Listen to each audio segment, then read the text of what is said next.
Поразительно, что можно приготовить из обычных продуктов. Когда вы досмотрите это видео до конца, то научитесь готовить еще одно блюдо в восточном стиле. Сегодня приготовим вонтоны.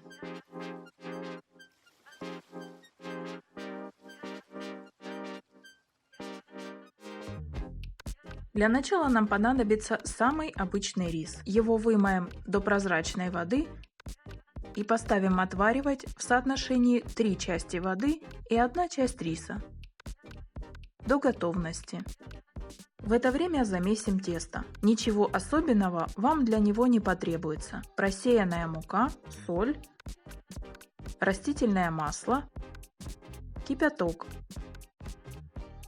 Аккуратно замешиваем тесто, вначале лопаткой, а затем руками.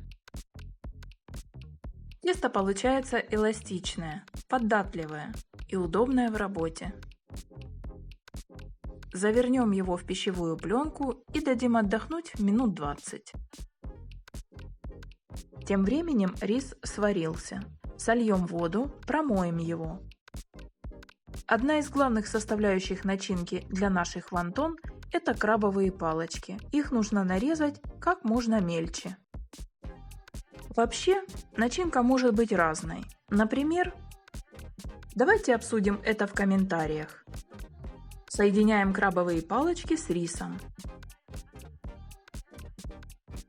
Теперь очередь зелени. У петрушки и укропа есть крупные стебли. Они будут лишними.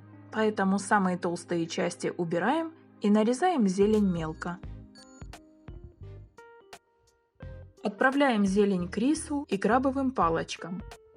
Добавляем соевый соус, специи для рыбы.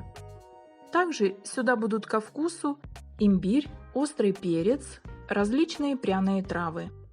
Наше тесто отлежалось, и нам нужно его раскатать.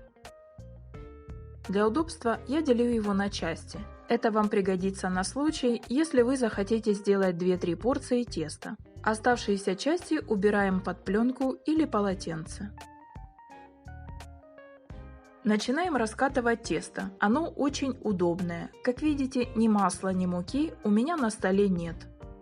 Наша задача раскатать его как можно тоньше. У меня вышла толщина где-то 2 мм. Дальше делим на квадраты любым удобным способом. Я взяла колесо для пиццы. Размер моего квадрата 7 на 7 сантиметров. Форма этого изделия не важна. У вас могут быть и кружочки. Оставшееся тесто собираем и также раскатываем. Дальше берем нашу заготовку. Кладем аккуратно в середину начинку. Чтобы края слепились, можно смочить их аккуратно водой, совсем немного, по краю. Слепливаем, тщательно сжимая края.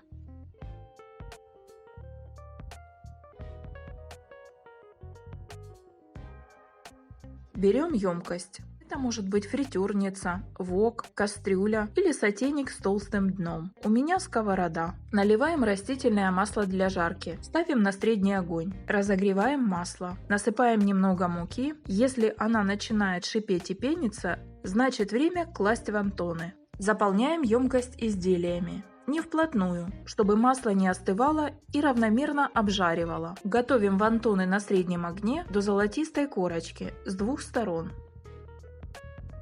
А если это блюдо вам навеет настроение и вы захотите попробовать что-то необычное, то оставляю ссылку на суп с омлетом в восточном стиле.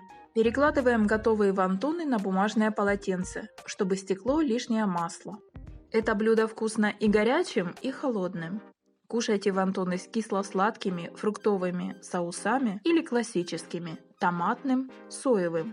Не удивляйтесь, когда вы отвлечетесь поставить лайк этому рецепту и сохранить его в закладках, как половину вонтонов уже не будет на тарелке. Делитесь хорошим настроением и этим видео с другими.